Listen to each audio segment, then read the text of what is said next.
Hello, my name is Emma Gottlieb. I'm the Technical Sales Manager at Videndum Production Solutions. So I represent and work with end users who use Quasar Science and light panel products. Today I'm going to be doing a tutorial on how to use the live effects shaders in live effects. So these are basically like GPU effects that you can use.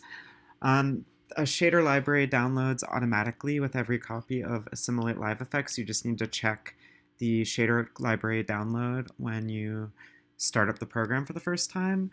And if not, I believe it's not too hard to figure out how to download that again. So what are shaders? What do they do? Shaders are basically just things that you can use to either create a totally digital GPU created asset that you can change the parameters of, or ways to sort of manipulate footage to be able to get interesting results and basically create your own in Assimilate effects for a shoot. So I'm just going to start out with a piece of white media right here, and I'm going to jump into it. So we're actually not going to be using the stage lighting tab today. It's just going to be the live effects tab. So under live effects, if you downloaded the shaders they're called the Matchbox shaders when you download them. If you downloaded them when you started Assimilate for the first time, or if you've downloaded them after, you go click on plugins. And here under shaders, Matchbox, you'll see shaders. So I have a little folder that I created here of ones that I like to use for film work, but there's a lot of different options. So basically, these pull from a live, sort of constantly updated community website for Matchbox shaders. So if people upload to that website, that sort of free repository then downloads to this folder. So you got a lot of interesting stuff and a lot of stuff to play with. And actually, before we start with this, I'm going to go to live effects, and I'm actually going to make my shot length longer than 30 microseconds or whatever this parameter is here. So instead of like it just taking this long to run through, I guess that's 3 seconds. I don't know. We're going to just set this at like something super long, like 10,000, so it gives us some room to breathe, and it gives our effects some room to actually look like the effects they want to be. If you don't do this, the Matchbox shader is just going to loop indefinitely at that initial speed, and you have to delete the shader and then reload it to get it to go at the speed that you want it to. But this is a good chunk of time to be working with for a Matchbox shader. So we're going to go to plugins, and then we're going to pick a shader. So we got a lot to play with here. Not every shader is created equal. They're created for a lot of different applications and have a lot of different interesting effects, and not all of them are going to be valuable for film work. For example, Croc Circuits here, if I remember this one correctly, yeah, it creates this sort of like interesting sort of circuit effect, and it's cool, but I don't know if there would be many opportunities to really use something like this in film work unless you're doing some really high level pixel mapping stuff. But what's interesting is down here you get the Matchbox submenu, which is right here on the live effects tab.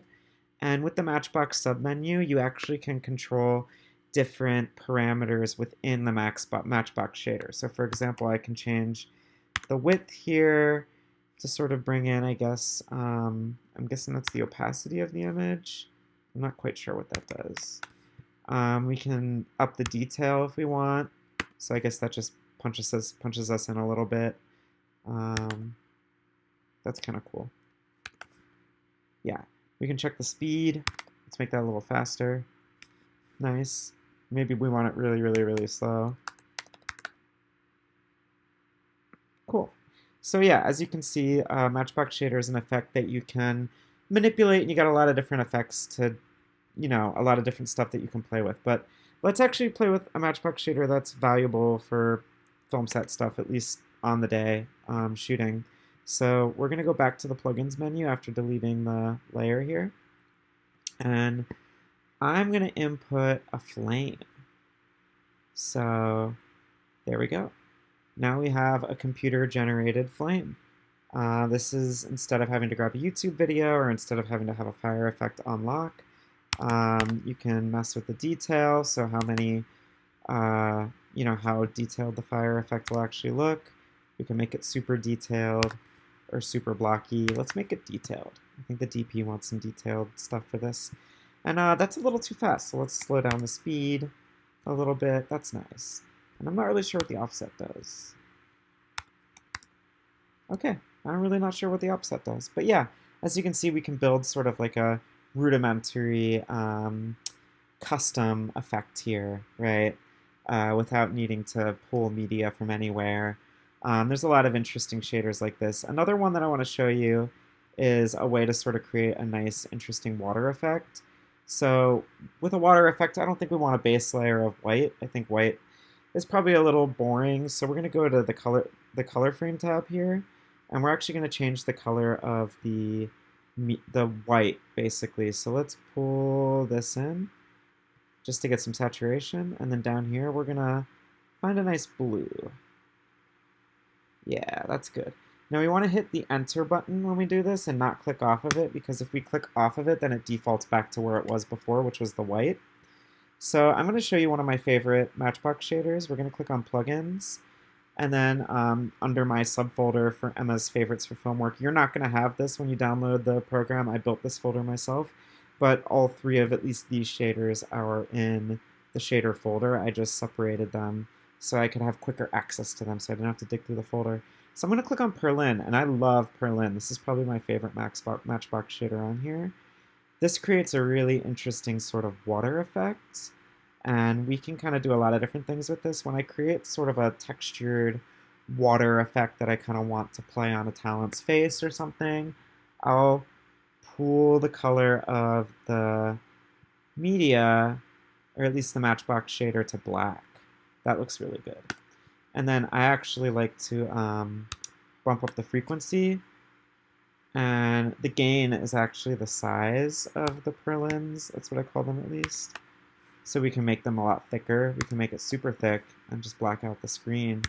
Or we can make it like super duper thick and see a little bit of blue. I like 1.5, at least on a Quasar Science tube, because it gives us enough pixels to play with both blue and black, and it gives us some movement. And then we can change the speed. So say I don't really want it that fast. It's kind of a slow moving water. There you go. See, and that's a totally custom water effect. And if we go back to Construct and step back into this, it just automatically starts playing.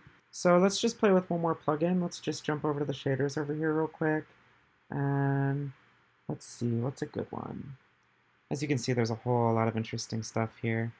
Let's say we want something really freaky, some fractals. That could be fun. Let's change the color around. And as you can see before, the sort of, there we go, there's some fractals. These shaders are kind of hit or miss sometimes, so you really got to play around with them. I'm just playing around with some random ones right here. As you can see, I'm not having the best luck. Ooh, here we go. Okay, I guess the gain needs to be high. That's some interesting fractal work there. Yeah, that's cool. That could be fun through some lighting fixtures. Yeah, so as you can see, you get a lot of interesting options with the Matchbox shaders. I'm just going to delete this one. And yeah, if you dig through this subfolder, you can do a lot of interesting stuff for film work. I'm going to leave you on the Super Mario Brothers shader, which is always really fun. I don't plan to have these videos monetized. And yeah, I don't know. There's your Mario shader, I guess.